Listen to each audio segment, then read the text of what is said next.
بەناوی خوای بەخشندەی میهرەبان سڵاوتان لێبێ عزیزانم خۆشحاڵم لە ئەڵقەیەکی دیکەی بەرنامەی گفتوگوهاتمەوە خزمەتی ئێوەی ئازیز و خۆشەویست. بەڕێزان تەوەری ئەم ئەڵقەی بەرنامەی گفتوگویە دەربارەی کۆمەڵێک شاعیر کە لە ئاینی پیرۆزی ئیسلامدا باسییان لێوەکراوە لەوانە جەژنەکان و حەج کە یەکێکە لە بنەماکانی ئیسلامیش کە بە شاعیرێکی گرنگی ئیسلامی ناوی بردووە و کاریگەری ئەم شاعیرانە لەسەر ژیانی کۆمەڵگە. ئایا ئەم شاعیرانە تا چەند کاریگەریان لەسەر ژیانی تاک لە کۆمەڵگەدا دروست کردووە؟ زۆر جار دەوترێت جەژن و بۆنەکان ساڵانە کە دووبارە دەبنەوە تیایدا هاوڵاتیان گەردنی یەکتر ئازاد دەکەن و پەیوەندی کۆمەڵاتی لە نێوان تاکەکانی خێزان و تاکەکانی شارێک و وڵاتێک و بەگشتی لە نێو ئومەتێکدا پتەوتر دەبێت. ئایا بەڕاستی جەژنەکان وەکو جاران کاریگەریان لەسەر ژیانی کۆمەڵگەدا ماوە وەکو دەوترێت جاران پەیوەندیەکی زۆر بەهێز هەبوو لە نێوان تاکەکاندا بەگشتی لە ڕووی زانستی کۆمەڵناسیەوە تا چەند جەژنەکان و شاعیرەکانی دیکە وەکو حەج و ئەو قوربانیانەی کە ساڵانە دەکرێت لە نان موسڵمانانەوە جێبەجێ دەکرێت کاریگەری لەسەر ژیانی هاوڵاتیان و پتەوکردنی پەیوەندی لە نێوان چینەکانی کۆمەڵگا بە تایبەت دەوڵەمەندان و هەژاران لە کۆمەڵگەدا هەیە. ئەمانە و چەند بابەتێکی دیکە لەم ئەڵقەی بەرنامەی گفتوگۆدا سەو باسییان لەسەر دەکەین، بەڵام دوای ئەم راپۆرتە دەگەڕێمە وڵاتان. هەموو ئاین و فەلسەفەیەک کۆمەڵێک بنەمای هەیە کە دەبنە ڕاگری ئەو فەلسەفە و ئاینە و با زیندویی دەیهێڵێتەوە. ئاینی پیرۆزی ئیسلام بەدەرنیە لەو بنەما بەهێزانە و کۆمەڵێک شعائیری خۆی هەیە کە تیایدا هەڵگرانی ئەم ئاینە جێبەجێی دەکەن و دوجار کاریگەریەکانی لەسەر ژیانی کۆمەڵگە بە گشتی دەردەکەوێت. لەبارەی ئەم شاعیرانەوە خوای گەورە دەفەرموێت: ذلك ومن يعظم شعائر الله فإنها من تقوى القلوب. جەژنەکان یەکێکن لە بۆنەکانی ئاینی پیرۆزی ئیسلام کە لە ڕووی زانستی کۆمەڵناسیەوە دەیان کاریگەری باش با سەر کۆی جونگەکانی کۆمەڵگا جێدەهێڵێت.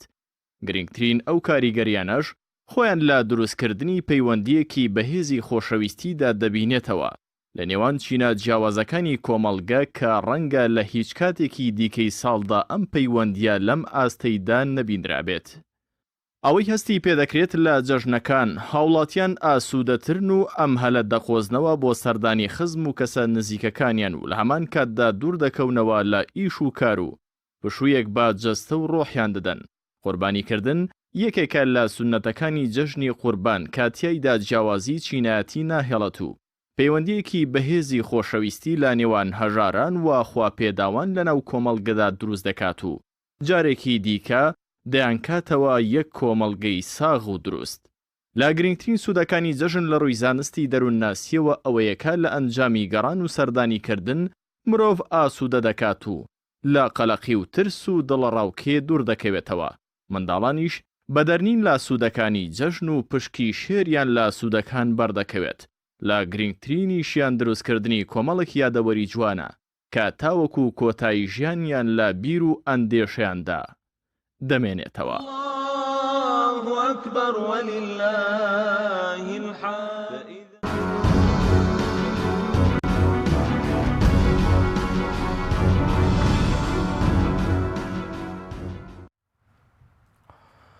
بەڕێزان دووبارە سڵاوتان لێبێت. ئەم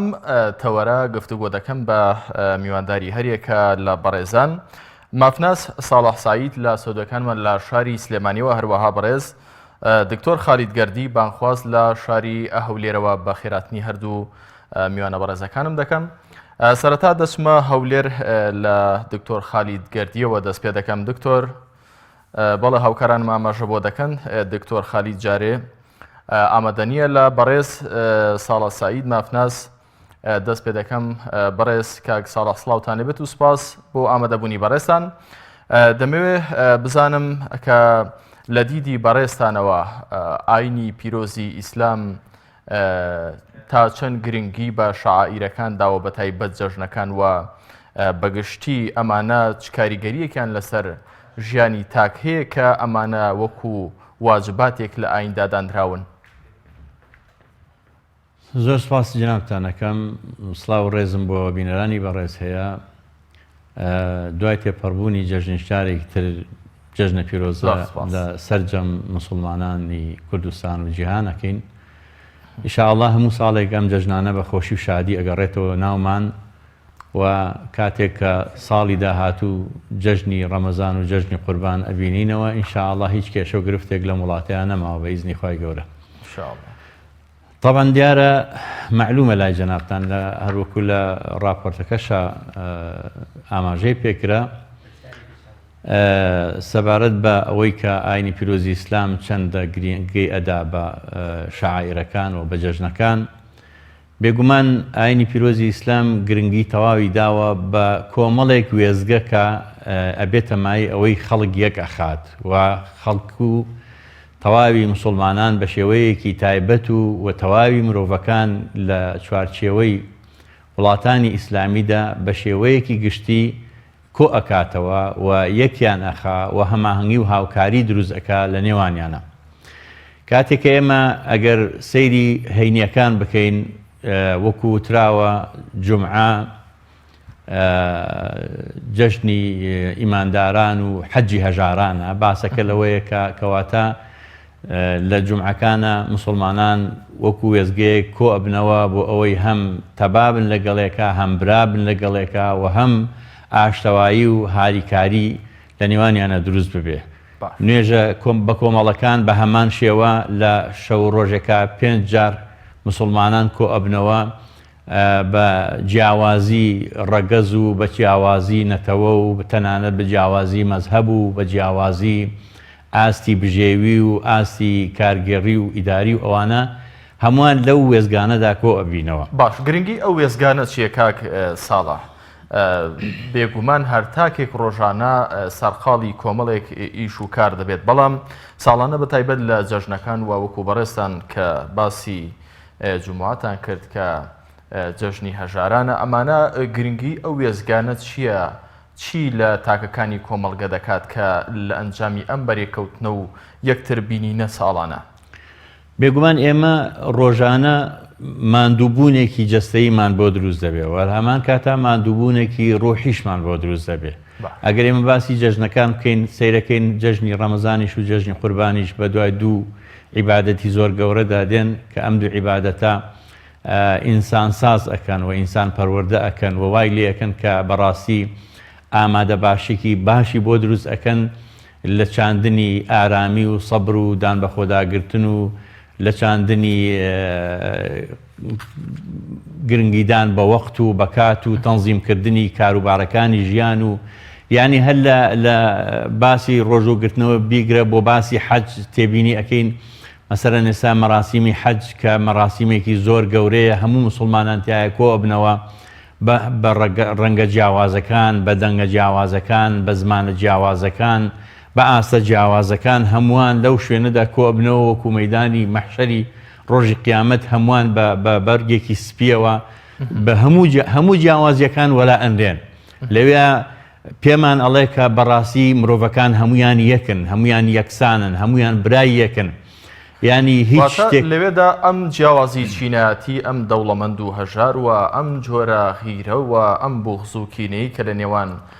دڵی تاکەکانی کۆمەڵگەدا لە شوێنەکانی دیکە نامێنێت. ئەمەش بە تایبەتی لە حەج و لە ئەم شاعیرانەدا بەدی دەکرێت ئەگەرنا هەست ناکەم و بەڕێزیشتان لە قسەکانتان دەردەکەوێت کە لە شوێنەکانی دیکە بەدی بکرێت. بەڕێز کاک ساڵح دواتر دەینە سەر بابەتەکانی دیکە دەمەوێت جارە بسمە لای بەڕێز دکتۆر خالید گەردی بانخواست لە شاری هەولێرەوە. دکتۆر خالی سڵاوتان لەبێت و سپاس بۆ ئامادەبوونی بەڕێزیشتان. دەمەوێت دیدی ئێوە بزانم سەبارەت بە بۆنەکان و شاعیرەکان لە ئاینی پیرۆزی ئیسلام پێشتریش هەمان پرسیارم لە بەڕێز ساڵح سعید کرد. ئاینی پیرۆزی ئیسلام چۆن دەڕوانێت ئەم شاعیرانەوە حکمت لەم شاعیرانەدا چییە لە دیدی بەڕێستانەوە؟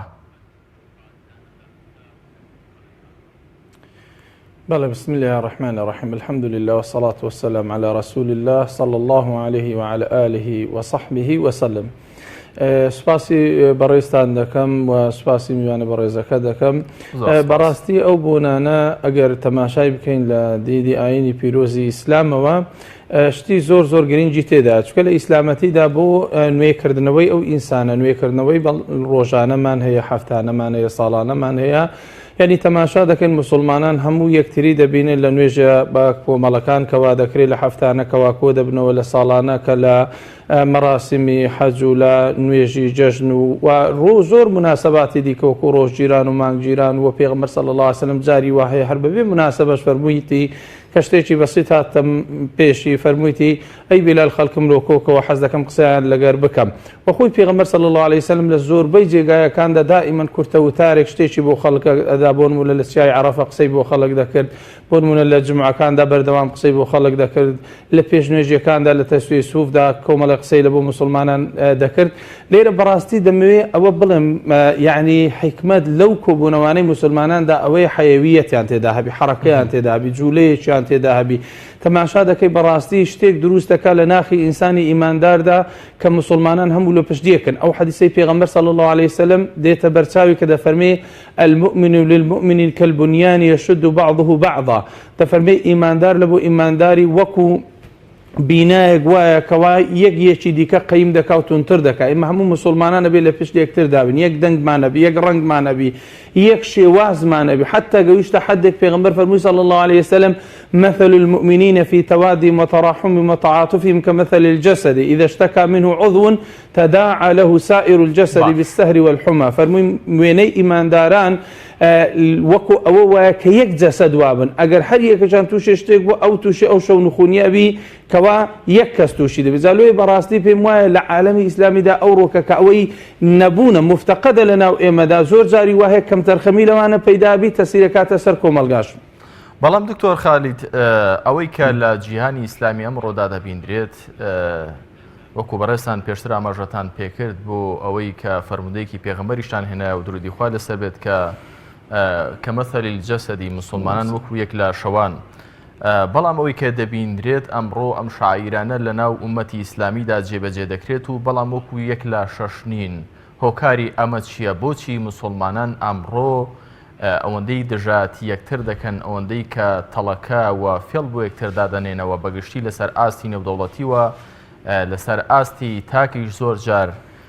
ئەوەندە ڕێز و خۆشەویستی لە نێوانیاندا نییە هۆکار چییە؟ باوەڕیت بێگەر بڵم یعنی ئەوە بەرنمەیەکی بە کامل لەوێ بەس هۆکارەکانی ئەوە بزانین هێشتا باوەڕ ناکەم شتێکی مبالغەم گوت بیان زیاد یعنی پێویستی بەوە هەیە بەڕاستی فعلەن دیراسە بکرێت لەبەر چ نییە ئێستا من تەماشاکەم بۆ نمونە یەکەم شت زۆعفی ئیمان لە ناو دڵی مسلماناندا تەماشا دەکەی یعنی کە ئیمان لە ناو دڵیاندا زەعیف بوو شتی سەیر و سەمەرە پەیدا دەبی دوو جەهالەت یعنی هەرکە خەڵکەکە شارەزای دینەکەی خۆی نییە دینی وەکو دین وەرگ نەگرتووە وەکو عرف وەکو عادەتێک پەیدا وە ساڵانە چی و تێکەڵی خەڵکی دەبی و دێتەوە و دەگەڕێتەوە شتێکی ئەوە بەو شێوازەی وەرنەگرتووە تەماشا دەکەی بەڕاستی ئەوەی کە لە سیرەی ژیانی پێغەمبەر صلی الله عليه وسلم کە مسلمانان لێیانەوە مەطلوبە بەو شێوازە لە ژیانی پێغەمبەر نەگەویستوە صلی الله عليه وسلم هەر ئەوەندە ئیمانی پێهینایە و تەواو ڕۆژانە شتەکان دووبارە دەکاتەوە یعنی تامێکی و ئیمانی لە ناو دڵی ئەو ئینسانەدا دروست نابی بۆی بەڕاستی کۆمەڵێک هۆکاری زۆر هەیە بەڵام ئەوەی کە من زۆر پێم گرنگ بی بەڕاستی کە کاریگەری هەبی لەبەرچە ئەو تەعاتوف و دۆستایەتی و هێز و قووەتە لە مابینی مسلمانان دروست نابی کە وەکو یەک جەسەدیان لێبێ وەکو یەک لاشەیان لێبێ ئەوەیە کەوا بەڕاستی تێنەگەویشتنە لە دینی خۆی پەروەردگار بە تەواوی تۆرە کەسێک بینە کە قورئانی لەبەربی کە دەگاتەوە ئاەتە وەلا تەفەڕەقوا چۆن تەفرەقە دەکا کە دەگاتەوە ئاەتە ئینەمە المؤمنون ئیخوا ئیماندار لەگە یەک دێ برانە کو دوژمنایەتی دەکا کە دەگاتەوە ئاەتە ئینەمە المؤمنون الذين إذا ذكر الله وجلت قلوبهم ئیمانی پێ بەقووەتە بێ کەواتە ئەو شتانە ناکە هۆکاری ڕئیسی ئەوەیە لاوازبوونی ئیمان لە ناو دڵی ئینسانەکاندا دکتۆر خالید تێنەگەیشتنی مسلمانان لە ئاین تێنەگەیشتنی مرۆڤ لە هەر فەلسەفە و ئایدیاک شتێکی ئاساییە بۆ مەرجەی کە تێنەگەیەندرابێ لە کۆمەڵگەی ئێمەدا و بەگشتی لە جیهانی ئیسلامی بۆچی مسلمانان لە ئاین تێنەگەیشتون یاخود بە جۆرێکی دیکە تێنەگەیەندراون تاوانەکە هیچ هەیە؟ خۆی تێنەگەیشتن لە دینی خوا لە بۆ کۆمەڵێک شت دەگەڕێتەوە بەڕاستیەویش لەبەرەوەی یەکەم جاری وهەیە بربەست دانراوە يعني ئێستا تۆ ببینن لە هەموو دنیادا تەماشاکە هەموو کەس قسەی حەق دەکات لەوانەیە لۆی ڕەوابی نووسینی حەقەکە لۆی ڕەوابی مامۆستایانی ئاینی زۆر جارێک کە قسەی حەقەکە نادەدرێن لەسەر مینبەر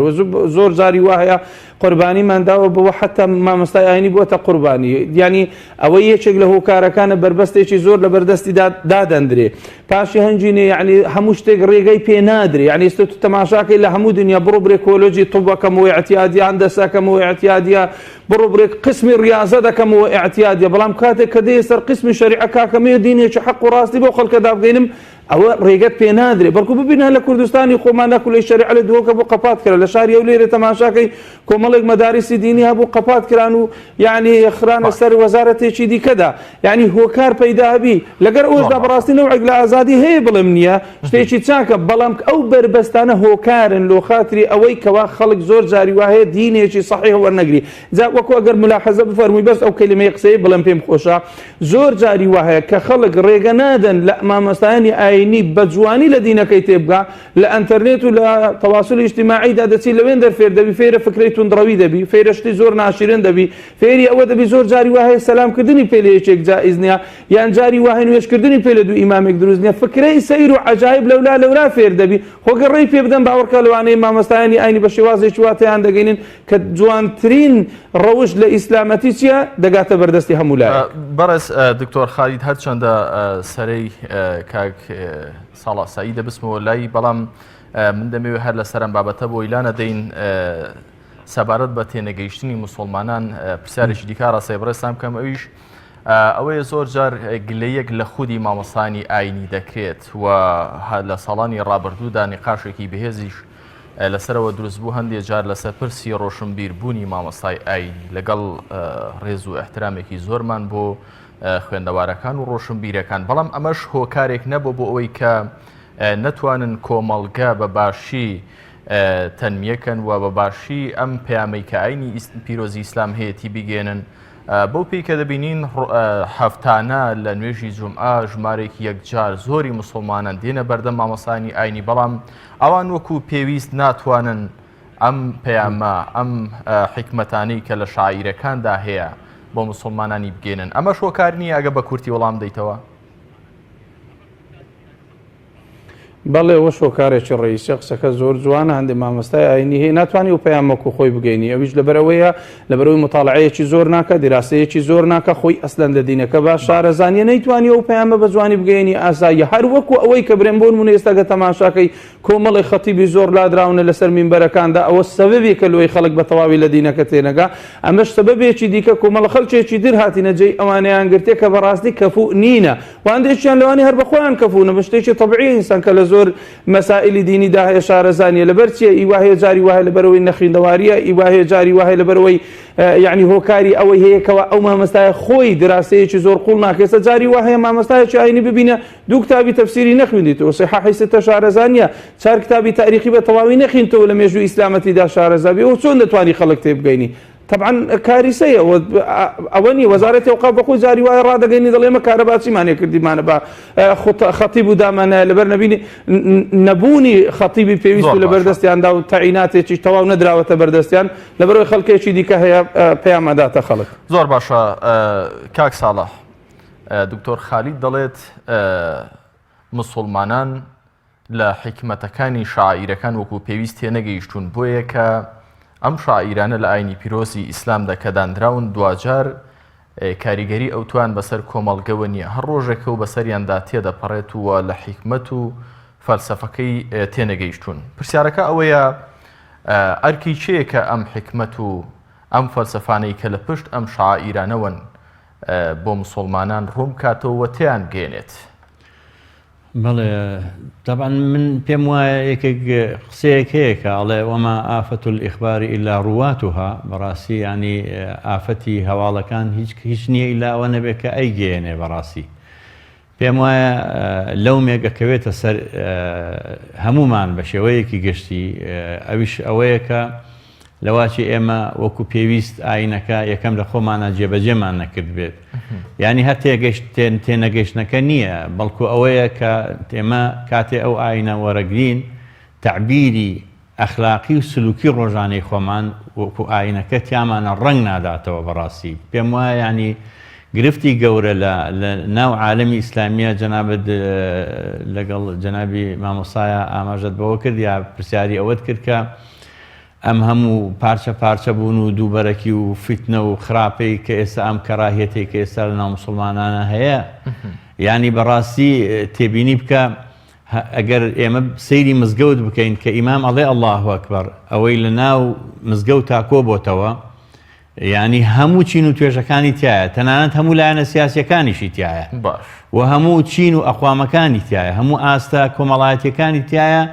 هیچیان بە زمانێکی جیاواز ناڵێ هەمووی ئەڵێ الله ئەکبەر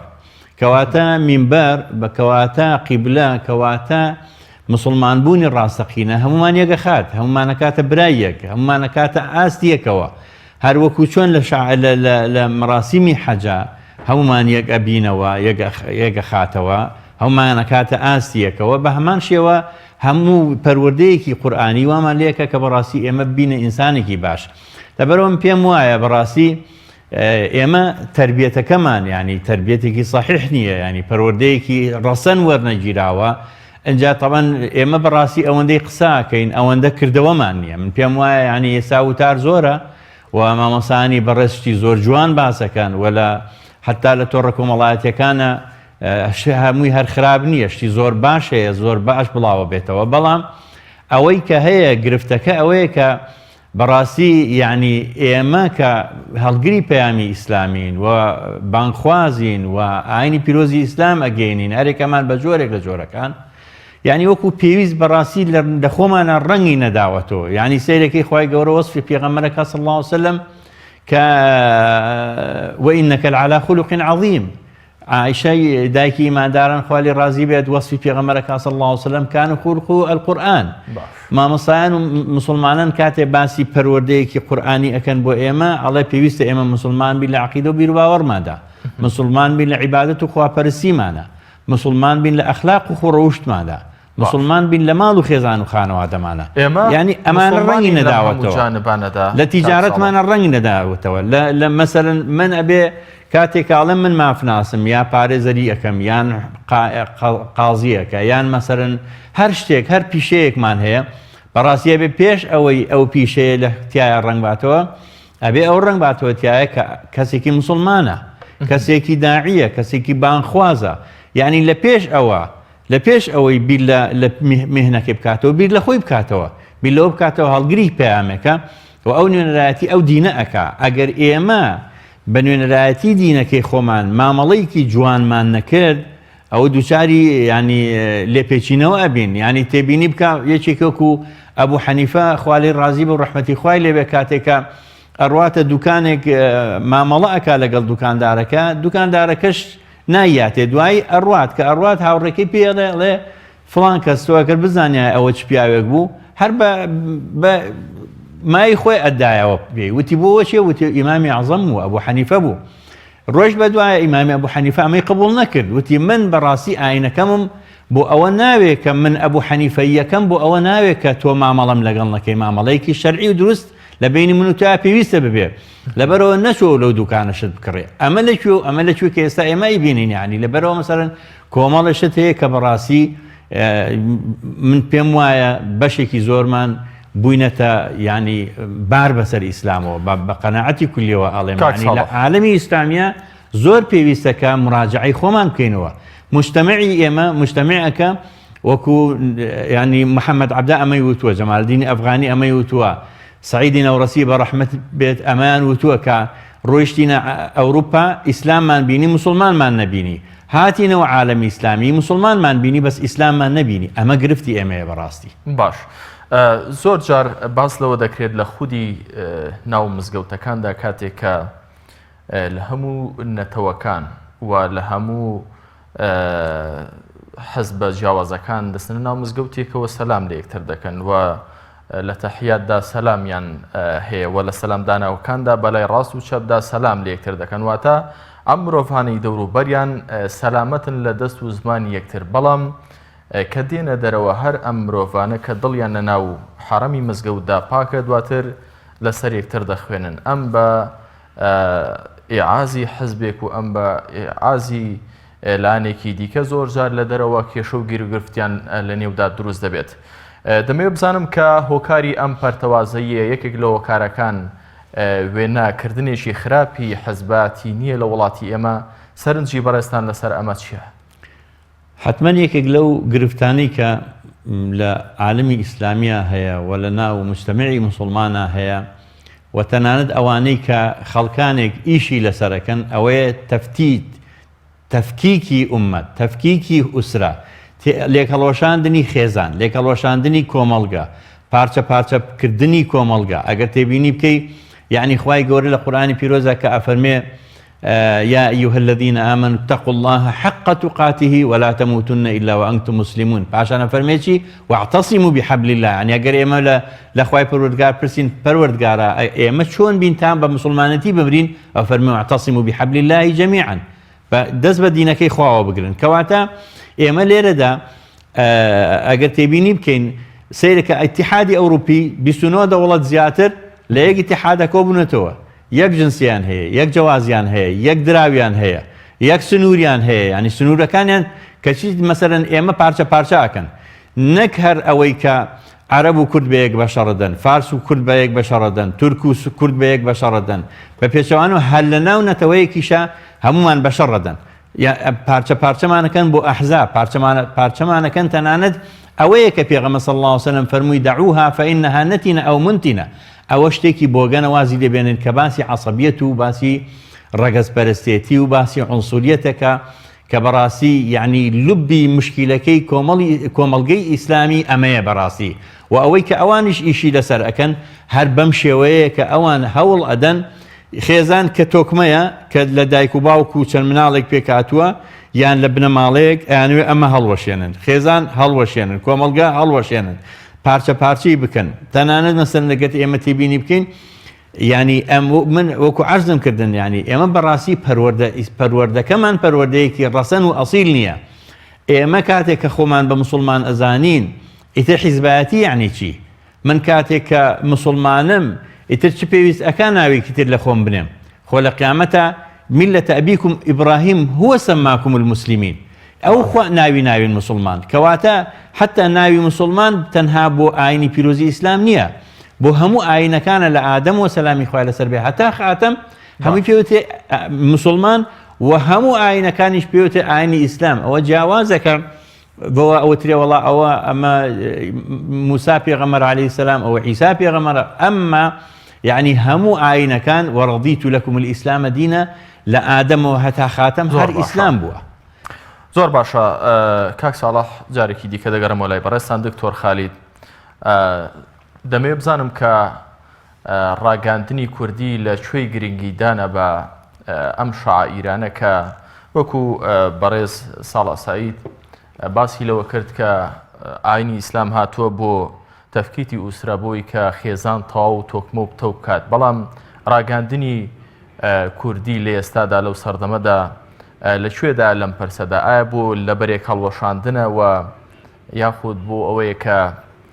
گرنگی بەم بابەتانە بدات و حەقی خۆی پێ بدات و لە حکمت و مەبەستەکانی ئەم شاعیرانە تێبگەن؟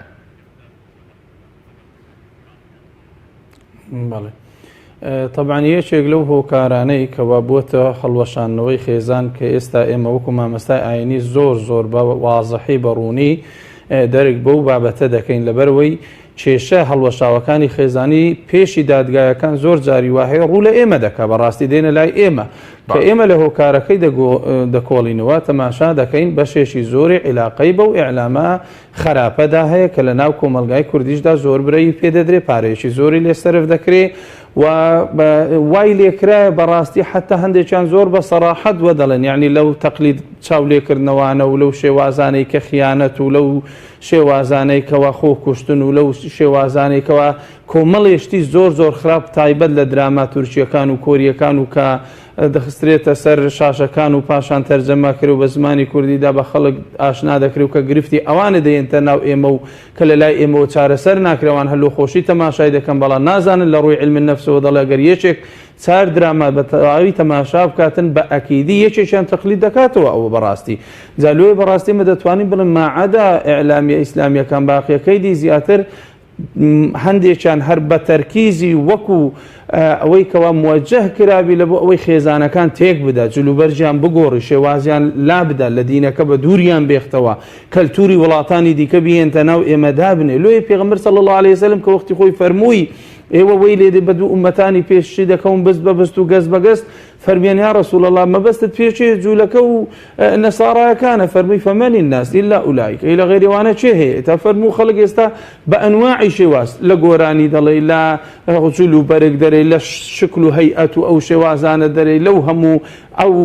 ئیعلامەکە ڕوونیەکاتەوە ساڵۆنەی تێرە مەسبەحی مختەڵەت تەماشا دەکەی مەساج و کۆمەڵێشتی زۆر خراپ هێناوەتە ناو کوردەواری و هەر هەموو دیعاە و بانگەشەشی لۆ دەکرێ و برەی پێ دەدرێ کو خێزانە ناوەشێتەوە خێزانەڵەوەشێتەوە بەڕاستی کاریگەری لەسەر دەبی تایبەت بەعزێ ئیزاعە هێم سەیرم پێ دێکەوە کاتێک وەزارەتی ڕۆشنبیری ئەوە زۆر بەڕایی ڕێگەیان پێدەدا لە قسە و لە هەبس و کەوتدا کەوا بوونەتە سەبەبک و هۆکارێکی ڕئیسی و هەڵوەشاندنەوەی خێزان و تێکدانی خێزانەکان بەڕاستی ئەگەر هەندێک لە چاکەی چاکەکاران نەبووایە لە ئیعلام کە دەیان کرد پێم وا بوو ڕێژەی تەلاق من یەک نسبەت لۆ بخینەوە بەخۆم یەخساییەکم کردی لە 6 مانگی ڕابردوودا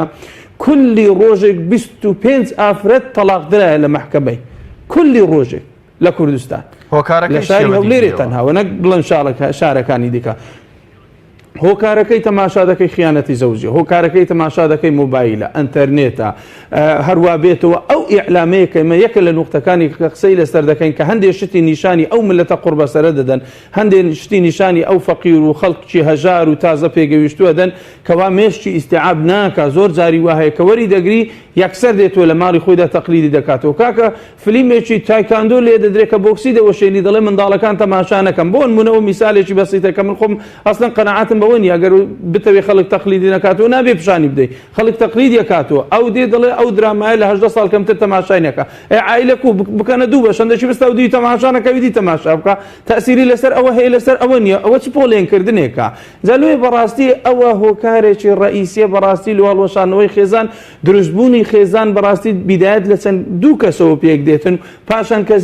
زیادەکە هەڵوەشانەوەکەی ئەوە یەکێک لە سەبەبەکانی ئەو ئیعلامە فاسیدە خراپەیە کە ئێستا ئێمە بە چاوی خۆمان دەبین خاستەن لە ڕووی جلوبەرجی ئافرەتان لە ڕووی خەڵەتاندنی ئافرەتانەوە لە ڕووی ئەوەکەوە زۆر جاری وهشتی زۆر مغریات لە بۆ ئافرەت نیشانەدەن کە ئەعجابێکی وی پێ دەکەم بەڕاستی تا لە ڕێگە لابدا و ئەگەر موجهیش نەبی هەر ئەو کاریسانەی وا لێ کەوتیتەوە ئێمەوا بە چاوی خۆماندا دەبینین ئەو هەموو تەلاقە چیەکە ڕووی لە کوردستان کردووە کەنجین بە ئەو باپیرانی ئێمە بڕۆ کەسانی اختیارەکان بینە بزانام لە 1000 اختیاری یەکێک ژنی خۆی تەلاقدایە ئێستا گەنجەکان ببینە ئیحساییە بکە لە ناو خەڵکدا بزانم چەند کەس ژنی تەلاقدایە تەلاق دکتۆر خالید ئەمانە ڕۆژانە لە کۆمەڵگەی ئێمەداوە لە ئیعلامی زۆر جار باسی دەکرێت کە ئەمانە هەموو هۆکارن بۆ ئەو کێشە کۆمەڵاتیانە بەڵام کاتێک کە دێتە سەر بابەتی چارەسەر و دێتە سەر بابەتی ئەرێک کەس دیار نییە خۆی بکە بە خاوەنی پاراستنی ئەم دابوونەریتە جوانانە پرسیارەکە ئەوەیە ئەرکی چێ کە ئەم شەعائیر و ئەم دابوونەریتە جوانانەی لە کۆمەڵگەدا هەنوە ساڵانە جێبەجێ دەکرێن بیان پارێزێەوە برەویان پێبدا بە تایبەت لە ئیعلامەکانیانەوە بەڵێ بەڕاستی ئەرچی ئەوەلەن دەتوانم بڵێم هەموو مسلمانانە بە شێوازێکی گشتی ئەوە چکە کە پێغەمبەر صلی الله عليه وسلم فەرمووی بەلیغوا عنی وەلەو ئایەتەن ئەگەر جێگای مندا بە یەک ئایەتیش بی تەبلیغی بکەن عولەما فەرموون بەلیغوا ئەوە تەکلیفە یعنی بێ بیکە عنی تەشریفەواتە لە جێ من وەلەو ئایەتەن ئەوە تەخفیفە لەسەر خەڵک یعنی بێ هەموو خەڵک بیکاتن ئەو ئاینی پیرۆزەی ئیسلامە تەنها مولکی مامۆستایەک و شێخ و سەید و مەلانی و یان باخوازێک نییە ئینەما مولکی هەموو مسلمانان هەر کەس خۆ بە مسلمان دادەنێ ئەبێت جوانی ئەو ئیسلامەتیانە بڵاو بکاتەوە نیشانی خەڵکی دیکەی بدا شێوازێکی جوان بکە عومەری کوڕی عەبدولعەزیز قسەیەکی زۆر جوانیە لەگەرەو مەقامە گونجاوە بۆی پێم چاکە بیڵم ئەی فەرموو كونوا دعاة إلى الله وأنتم صامدون قيل وكيف ذلك يا أمير المؤمنين قال بأخلاقكم أي فرموا إيوة دعوة بكن لقى خلق دا ببيدنجي فرميان دعوة ببيدنجي كو دكري فەرمووی بە ڕەوشتان بەو ڕەوشتە جوانەی کە هەتانە کولی ئینسانێک تەماشاکەی خاوەنی ڕەوشتێکی جوانە. ئێستامە خەڵکمان هەیە ئەلمانیا بەڵام خاوەنی ڕەوشتێکی جوانە، خەڵکمان هەبێ ئەو جاگەر مسلمانێکی مولتەزیم بی خاوەن ڕەوشتێکی جوان بی بەڕاستی ئەو هەر زۆر کاریگەری دەبی لە بڵاوکردنەوەی ئاینی پیرۆزی ئیسلام. اینجا بانخوازەکان، اینجا مامۆستایانی ئاینی، اینجا کەسانی حتا صاحب عشیرەتەکان هەمویان بۆچی پێشتر زۆر جاری وا هەبوو کە یەک مامۆستایانی قسەی لەگە ڕئیس عشیرەتێکە کرێ گۆ ڕەشبەرێک حرامە نەیاندێش لە گوندەکەی ئەواندا بکرێ. ئەوە ئەمر بمەعروف و نەهی لە منکەری قورئان بوو کاتێک ئەوان تەنفیز و جێبەجێیان دەکرد. بەڕاستی بە شێوازێکی گشتی بەڕاستی پێم وایە ئەرچی کولی موسڵمانێکە دەبێ ئەو بانگەوازە بگەینی ئەو شتە جوانانە بە خەڵک نیشان بدا و وەکو میوانە بەڕێزەکەشت فەرمووی ئەوەلەن لەسەر خۆی تەطبیق بکە ئەجا لەسەر خەڵکی کە ڕەنگ بداتەوە بە بەرچاویاندا نیشانیان زۆر باشە دکتۆر خالید. کا ساڵح پێشتریش باسمان لەوە کرد کە کاریگەری شاعیرەکان دەمەوێت زیاتر لەسەرەمە بوەستین. یەکێک لە گرنگترینی ئەوەیە کە مسلمانان بەیەکەوە یەکتر دەبینن و ئەم بیرکردنەوە خراپەی لە نێوانیاندا هەبووە نامێنێت و جۆرێک لە ئاشنابوون لە نێوان تاکەکان لە نەتەوە جیاوازەکان تیایدا بەدی دەکرێت. پرسیارەکە لێرەدایە زۆر جار ساڵانە جیا لە شاعیرە ئیسلامیەکان ئاینیەکان لە دەرەوەی ئەم بازنەیە کۆمەڵێک فیستیڤاڵ و کۆمەڵێک بۆنە و ئاهەنگ دەکرێن کە هەندێک جار باز دەکرێن کللتوری گەلانی دیکەن و خەریکە دەهێنرێنە ناو کۆمەڵگەی ئێمەوە. ئەمانیش هەمان فەلسەفەی ئاینتیاندا بەدی دەکرێت بۆ پێی کە ئەوانیش لە ڕواڵەتدا دەبیندرێت کە یەکتر دەبینن و کەیف و خۆشی دەردەبڕن یاخود حکمەتی شاعیرەکان بەهێزترە. طبعا ئێمە ئاینی پیرۆزی ئیسلام ئەگەر تێبینی بکەین لە فەرمودەیەکی پێغەمبەر صلی الله علیه وسلم کە باسی جەژنەکانەکە و تەنانەت باسی ڕۆژانی دووشەمەکە کە پرسیاران لە پێغەمبەر کرد صلی الله علیه وسلم بۆچی ڕۆژانی دووشەمە بەتایبەت بە ڕۆژوو ئەبی ئەی فەرموو چونکە ڕۆژانی دووشەمە یان پێشەمە بەتایبەتی دووشەمە کردەوەکانمان بەرزەکرێتەوە بەلای خوای پەروەردگار. منیش حەزەکەم کاتێک کردەوەکانم بەرزەکرێتەوە بە ڕۆژوو بم بە زمانی بە ڕۆژەوە کردەوەکانم بەرز بێتەوە. لێرە لە فەرمودەکە باسی واکە کە لە ڕۆژانی جێژنە خوای گەورە لە هەموو موسڵمانان خۆش ئەبێت تەنها لە دوو کەس نەبێت. ئەو دوو کەسێک کە مشاحەنە کە کێبەرکێ کە زویربوون لە نێوانیانە هەیە و دەنگیان لە یەکتریدا بڕیوە. ئەمە پێمانەڵێ کە بەڕاستی ئەبێ ئێمە تەجاوزی ذاتی خۆمان بکەین، ئەبێ تەجاوزی وەکۆڵێ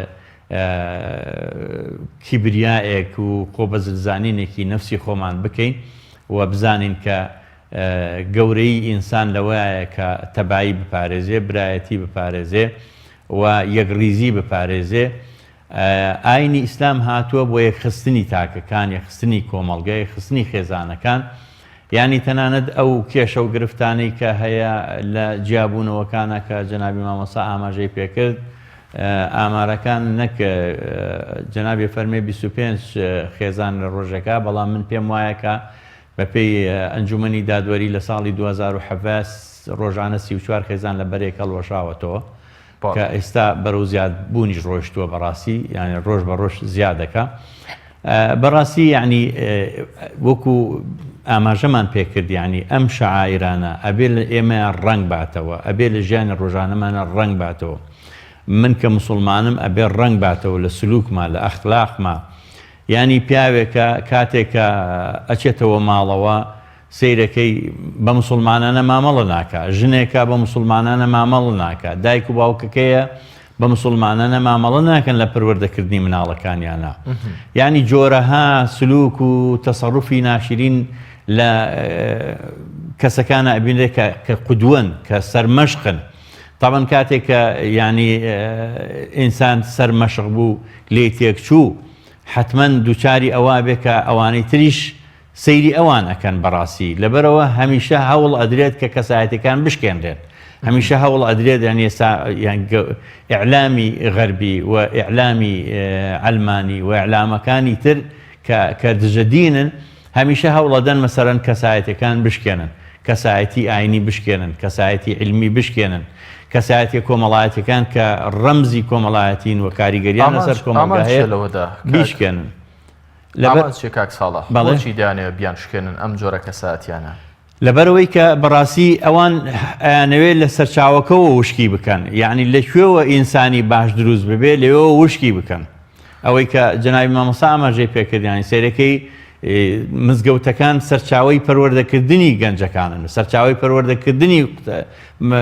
مێر مناڵەکانن، بەڵام سیرەکەی بە پێچەوانەوە ئێستا ئەمانە یعنی دەواازەی مزگەوتەکانیان لێداخراوە لە دەرس و دەور و لە قورئان وتنەوە و قورئان خوێندن.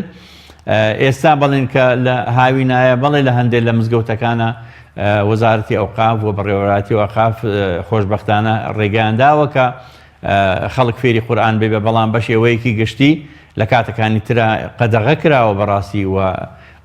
دەرگای مزگەوتەکان واڵانیە بۆ ئەوەی کە گەنجەکان تایە فێری پەروەردەیەکی دینی ڕەسەن ببن بەڕاستی.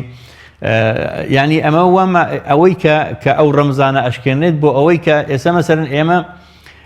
لە چەند شوێنێکەوە بەڕاستی ئینسان پەروەردابێ، یەکەم لە ماڵە کە ئەوە گرنگە، دووهەم لە قوتابخانە، سێهەم لە ناو کۆمەڵگە. لە ناو کۆمەڵگە لەکوێیە؟ یەکێک لە ڕۆژهەڵات ناسەکان ئەڵێ ئەگەر ویستت میلەتێک لە ناوبەری حەزارەتێک کۆتایی پێبێنی لەسەر سێ تەوەرە ئیشکە، لەسەر سێ بوار ئیشکە. یەکەمیان خێزان هەڵۆشێنە، لە ناو خێزانیشە کەسایەتی دایک بشکێنە بە شێوەیە کە ئافرەت شەرم بکە پێی بڵێن خانمی ماڵ یا پێ بڵێن کابانی ماڵ. ئەگەر تبینی بکەینەوە بە بەرچاومان زۆر بە ئاشکرا بەدی ئەەکەینەمە. دووهەمیان سیستەمی خوێندن تێک بە بەرنامە ئەمە ئیشی بۆ دەکرێت یاخود لا ئیرادیە ئەم قوربان ئێستا ئەمەی کە ئێمە تێبینی ئەەکەین ئەم ڕۆژهەڵاتناسە لە خۆیەوە ئەمەی نەوتووە، ینی بە بەرنامە ئەم قسەی کردووە کە ئەو ئەڵێ ئەتەوێ حەزارەتێک لە ناوبەری خێزان هەڵۆشێنە، سیستمی خوێندن تێک بدە، کەسایەتیە کۆمەڵایەتی و ئاینی و زانستیەکانی ناو کۆمەڵگە بشکێنە. ئەمە بۆ ئەوەیە بەڕاستی ئینسان لەم سێ شوێنە ئاسازە بێ، لە ماڵە، لە قوتابخانە، لە ناو کۆمەڵگە بەهۆی ڕەمزە کۆمەڵایەتی و ئاینیەکانەوە. لەبەرەوە هەمیشە هەوڵە درێ ئەوانە بشکێنرێن. جاری وا هەیە خەڵکانێکی یعنی لە ئاسی پێویستان نین کە ئەخرێنە ئەو شوێنانە. لەوانەیە ئێمە بەڕاستی جەنابی مامۆستاش ئاماژەی پێکرد، جەنابیشت ئاماژەت پێکرد لە خزمەت مامۆستایەکە، فەرمووت زۆر جار گلەیی لە مامۆستاکانمان ئەکرێ. بە فعلی وایە من ینی پێم وایە وەکو ڕێیەک یا وەکو پێشنیارێک گەڵێم بۆ ئەوەی کە ئێمە بەڕاستی کاریگەری گەورە لەسەر کۆمەڵگە بەجێبێڵین، بەڕاستی ئەبێ یعنی مامۆستایانی وتاربێش وتارەکانیان بگۆڕن، بەڕاستی ئەبێ شێوازی مامەڵەکردنیان لەگەڵ وتارەکانیانە بیگۆڕن. یعنی لە ڕۆژێک لە خزمەت چەند مامۆستایەک بووم وتیان بۆچی ئێمە کاریگەریمان نییە مەسەرەن. یعنی ئەگەر ئێمە تێبینی بکەین ئەنتۆنی ڕۆبینز کە یەکێکە لە مدەڕیبەکانی تەنمیەی بەشەری و لە بواری پەرەپێدانی مرۆیە قساکات و پەروەردەی خەڵگەکە لە ئەمریکا و کتێبەکانی کە زۆرترین ژماری لێ فرۆشاوە بە ملیۆنەها ژماری لێ فرۆشاوە، دانەی لێ فرۆشراوە، خۆی ئەڵێ تەدریبم کرد بە 100 کەس، 100 کەسەکە لەسەر ئەوەی کە چۆن ئینسانێکی سەرکەوتوو بن لە ژیانیانە. دوای کە بڵین خولەکە تەواو بوو بانگم کردن وتم وەرن سویچم لێسەنن، هەویەم لێسەنن، پارەی جیفانیانم لێسەنن، پێم وتم ئەبێ ئێوە چۆن بڵێ لە سلێمانیەوە بڕۆن بۆ کەرکووک، نابێت درۆ بکەن، نابێت دەستی خەڵک ببڕن، نابێت تونند و تیژی بەکاربێنن، ئەبێ بشگەنە ئەو شوێنە. ئەڵێ کاتێک کە تێبینیم کرد ئەم 100 کەسە 80 کەسی زیاتری گەیشتە ئەو شوێنە، بەس بە ئوسلوب و بە شێواز و بە ئەخلاق و ڕەوشی ڕۆژانەی خۆی. یعنی بەڕاستی ئەمەی کە ئەم ئەیڵێ ئەمە لە ئیسلامە هەیە، ئەمە لە ئاینی پیرۆزی ئیسلامە ئەمە ڕەنگیاوەتەوە. ئەگەر ئێمە بگەڕێنەوە بۆ سەردەمی زێڕینی ئیسلام ئەمە ڕەنگیاوەتەوە. بابە یعنی ئێمە تەنانەت لە ئێستەشی لەگەڵا بێ ناو بازاڕەکانی ئێمە جاری وایە پەردەیەک بەسەر دوکانەکە ئەدا، خەڵک دزی ناکا لەوێ، بەڵام ینی کەواتە ئێمە ئەگەر تەرکیز بکەینەوە سەر خیتابە دینیەکەمان، تەرکیز بکەینەوە سەر پەروەردە ئاینیەکەمان، سەر پەروەردە ئیسلامیەکەمان، تەنانەت لە مێژووی سەرهەڵدانی تاوانەکان و وەکوڵێ علم العقابی والإجرامە کە باس کراوە، یەکێک لە هۆکارەکانی کەمکردنەوەی جەریمە و تاوان پەروەردەی ئاینیە. و ئەمە یعنی زۆرێک لە یاساناسان قسەیان لەسەر ئەم بابەتە کردووە و پێم وایە ئەمە بەدادوەرە بەڕێزەکان هاوڕان لەگەڵما کە بەڕاستی ئەگەر ئێمە بمانەوێت ڕێژەی تاوان کەم کەینەوە ئەگەر بمانەوێت تەبعی لەناو کۆمەڵگە دروستکەین بەڕاستی بریتە لەوەی کە ینی خیتابی دینیمان و پەروەردەی ئاینیمان بەهێز بکەین. دەست خۆش کاک ساڵح دکتۆر خالید زۆر جار کە باس دێتە سەر باسی شاعیرەکان و بە تایبەت جەژنەکان گەورەکان باس لەوە دەکەن کە تامی جارانی نەماوە. بەڕاست هۆکار چییە کە جەژنەکان وەکو ساڵان تامی جارانیان نەماوە؟ هۆکارەوەی کە جاران ئێمە منداڵ بووین یاخود لە سەردەمی منداڵی جەژنەکان هەر سروشتی خۆی وایە خۆشترە یاخود هێشتاش جەژنەکان مای دڵخۆشی و کامەرانین بۆ کۆمەڵک کەسانێک. ئەم پرسیارە لە شۆوە سەرچاوی گرتووە دیدی بەڕێستان بۆ ئەمە چییە؟ بەڵێ فعلا ئەو شتە حەقیقەتە یعنی تەماشا نەکەر جەژنەکە مەسەلەن بۆ نمونە جمعەمان نوێژی جەماعەتمان ینی داوەت و کۆبوونەوەی کەس و کار و عەشایرەکان لەگەر یەکتریدا وەکو پێشترە و تامەی نەمایە بەڕاستی. هۆکارێکی شەی ڕئیسی لەو بابەتە بەڕاستی زۆربوونی گوناح لە ناو خەڵک گوناح کە زۆر بڵاو بووە لە ناو خەڵکدا بەڕاستی خەڵک تام لە عیبادەت ناکە تام لە بەها جوانەکانی ئیسلامەتی ناکە چونکە تۆ زانی ڕۆژانە دەیان جار ئەو ئینسانە بێ ئەمری خوا دەکە کە دەچی ئەمرێکە تەنفیز دەکە بەڕاستی بە شێوازێکی شەرمەزاری وەچی تەنفیزی دەکا و جێبەجێی دەکا. یعنی لەبەر زۆربوونی گوناحەکانیدا تو ئێستا گەنجاری واشوێ تا بەیانی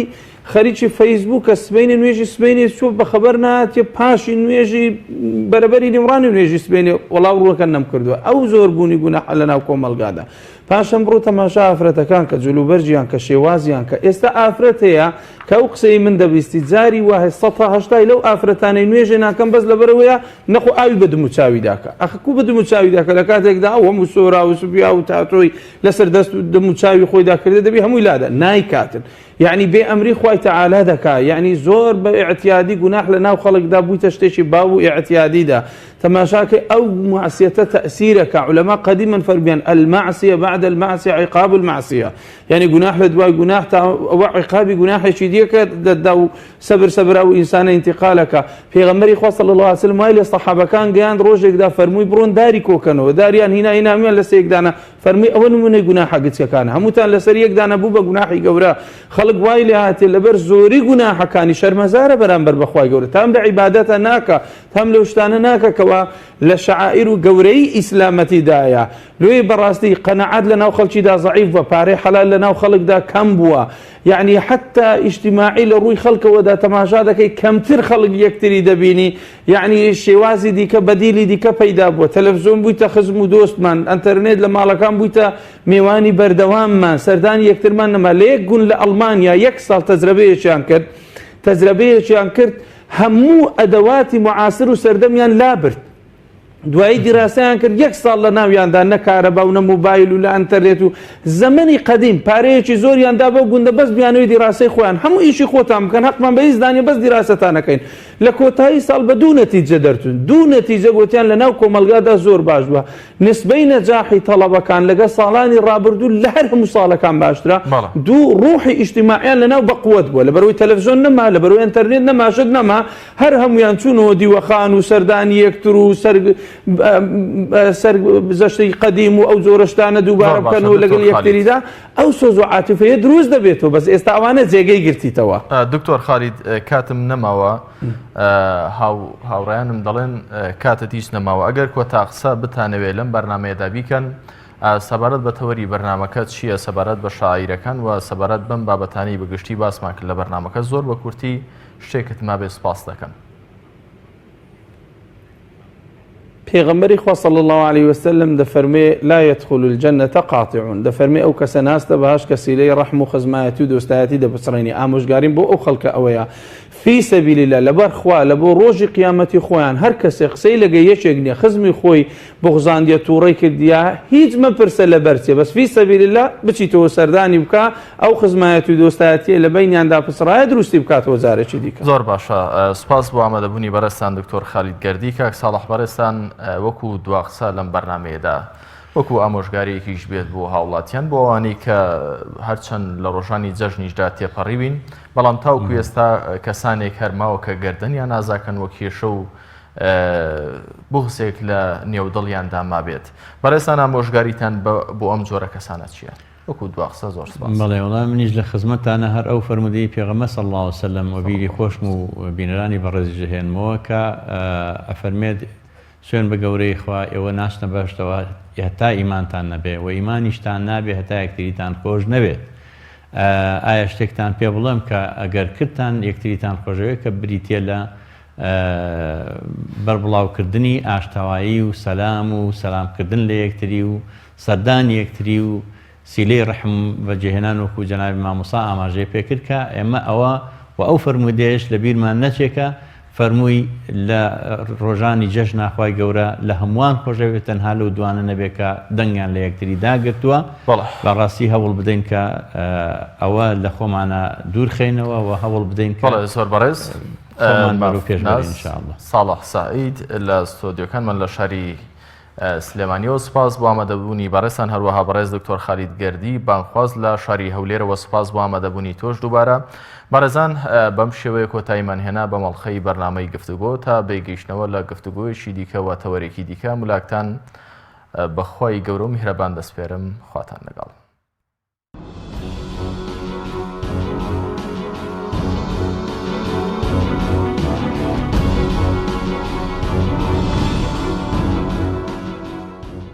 سەرکرد